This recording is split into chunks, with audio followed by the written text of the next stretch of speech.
And top lane, I mean, nothing too surprising here, General. This should be pretty good for him. A lot of burst damage, obviously, going to be able to use that time walk. Ursa and Bane obviously stacking on really quickly, and they don't have that much control, so it's going to be like damage into a nightmare, hold off, and then go back into more damage if you don't want him to actually time walk at all. He gets him with the imprisonment. They're going to be able to surround Solo here, tries to get the Ancients play, but it is soaked up by Artstyle, and your first blood. You know what's kind of annoying for Faceless Void in this matchup is, because I've played this before, it's the fact that Fury swipes last so long. Oh yeah, kind of. Oh, no one! Nice jump in from Seneko, gets the push back onto no one. The turnaround though looks like Seneko's going to be dying first. No one is still dead, and it's a worthwhile trade, but good play all around from no one, making the best out of the bad scenario. Lifted, you always have the risk of the roll coming in, and being able to set that up so easily, that slow is just like so brutal from the rolling boulder. That was the thing I thought was going to get nerfed, honestly. Strike onto Artstyle. He's going to be brought pretty low here. Another right click. Sioma Slayer is able to get the kill there on Artstyle.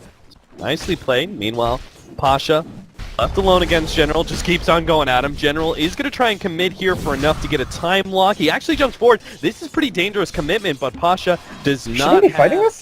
It's 5 stacks. This is lasting so long, but you know, the support, they put all its attention on the mid lane, trying to keep no one alive. You don't want your Invoker to have such a bad time. You're worried about Seneko on his Earth Spirit, and the matchup's not going that poorly for him up top. But Seneko, he's got the rolling boulder as well. It looks like they should be able to body block this, so it'll be what help Dendi can give. Yeah, good kick there, and they will be able to still get the kill. Solo running himself up towards the Ancients again. He tries to get the disarm on Dendi and runs to the Ancients, but Artstyle is there with the ensnare.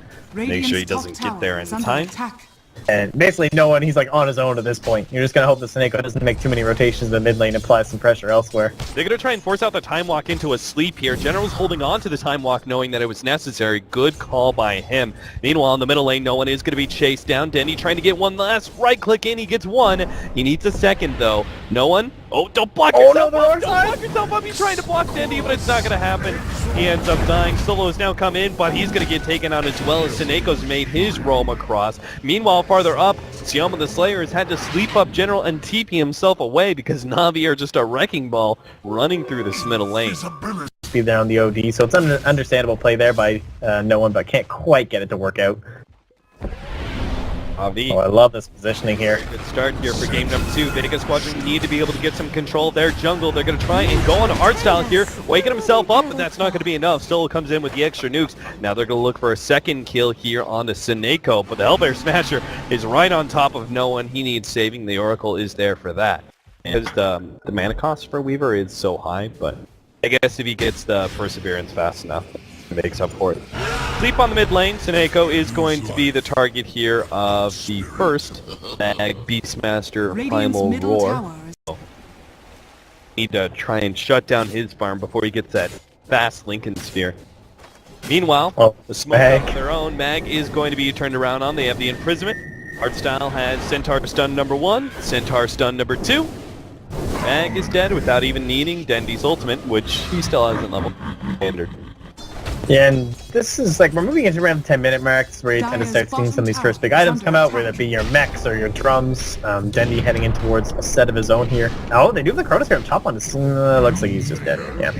Alright, that's solid. First Chronosphere for support is totally understandable. You know, maybe it's not the dream, but all that matters right now is that you want essentially what is either going to be the kill at top lane and maybe some rotations in return, and if that happens, you guarantee that the bottom tier 1 tower goes down. If not, you at least ensure that there's not going to be a good team fight. Sioma Slayer is going to be caught here, rotation in from both General and Seneko, but Seneko is going to die in return. Solo burst him down with the Invoker. He tries to get Dendi as well, but knows that Dendi's too far away for that 4-2. Too far ahead. NaVi, like, it is a slow lead, but you don't really feel like Vega are out of it just because of that Roshan that could come out here, but grab the tower, a little bit of a roar there. Oh, Sunstrike, that might be enough damage there. 59-7, yeah, feel. That was as early as you can, and see if NaVi are prepared for it. Yeah, this lets you know that they definitely have some sort of vision around the pit, and I mean, it's obviously on everyone's mind. You know this is what's going to be happening. General dead. The kick comes in time. The Sunstrike still lands. He managed to get off a Chronosphere onto 2, though, and Siam the Slayer should be dying. Not a good miss there for Artstyle. He still managed to... Oh, no, they actually don't get Seneko, and Pasha needs to be saved here. They drop the ultimate from the OD. It looks like they're going to have to kill... Oh, the kick! Long range hits Pasha, allows the heroes to be able to catch up with him. They're going to get solo as well, and NaVi, just like last game, it seems, find their timing to just roll over Vega Squadron after a slight mistake. so bad though for Vega. Like they know they need to try it now while the Sandy's Eclipse is out, while the Chronosphere is not up. But now that time gets started to switch completely around. Like Sandy's Eclipse coming back up shortly. The Chronosphere will be ready by the time they actually engage here.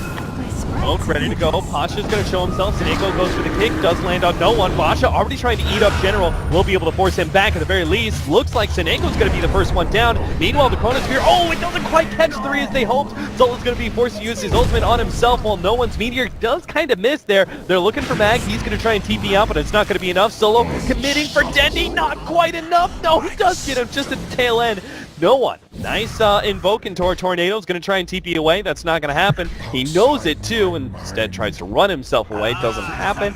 And Vega Squadron, with an Ursa lineup, are not going to be able to take Roshan. And if you can't take Roshan, I'm fairly certain that these kind of 2 or 3 man kill groups that they know is probably going to be successful in finding. This is one up top, though. Yeah, this is a big one. I'm not sure if Andy really planned this one out too much because he's so far ahead. I'm not sure if Seneko's going to be able to provide the save. They do manage to get the silence to stop that one out, gets out the imprisonment. Now the ultimate's going to be laid down, but the Lincoln Sphere managed to block that one out. Ditcher Raw passes Lincoln's over just in time, and now the team fight falls apart for Vega Squadron. They couldn't get the quick kill, and now that cost them everything, as they will only lose.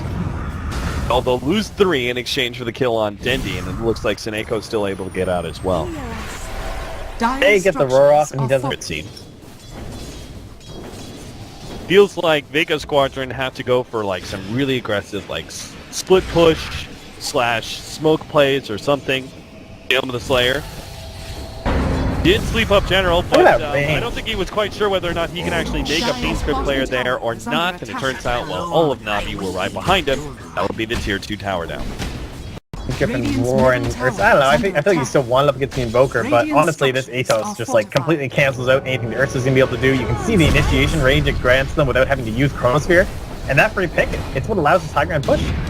Just no one's so slowed down. They get the Chronosphere on him as well to give the vision for Dendy to be able to finish him off, and the Ursa's just, he doesn't do anything in these fights. He shows up, gets kited around immediately, ends up dying. General's gonna try and, nope, he cancels his TP. Makes a time walk out instead. Double buybacks here from Vega Squadron. Will be able to chase NaVi out of the base, but they go too far. They will be turned around on, guaranteed. Now the ultimate draws for Dendy. He still has so much intelligence stolen. Will be able to get a nice kick onto the Oracle. The imprisonment buys him a little bit of time. Fiend Script, Siama Slayer knows this will be it. There is nothing stopping NaVi at this point in time. Pasha survives, but to what means, really?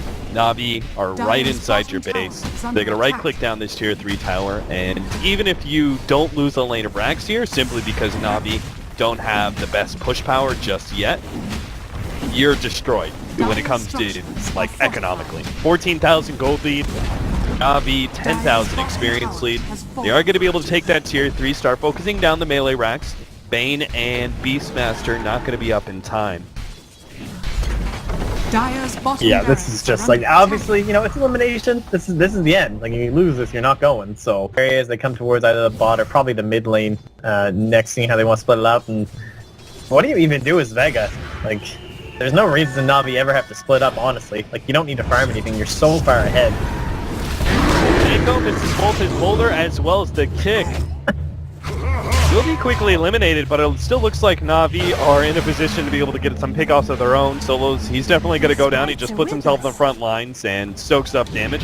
Mag thinking about that one. Oh, Chronosphere on 3, though, as General makes the right blink in and will be able to catch as many Vega Squadrons as they possibly need to be able to win the fight. No one getting away with some invis. Nope, they have kind of vision. Disher up on eggs instead of Deso. What a clown. Alright, that sounds good to me. That's how you know the game's over. Now he's got like 1900 HP plus a Lincoln's being put on him, and then there's the Axe Weaver. Just no hope whatsoever. Wow, well played by NaVi, man. I know they've looked good lately, but I wasn't expecting such a trouncing, but first game was like a warm-up, and then second game they just came full tilt. That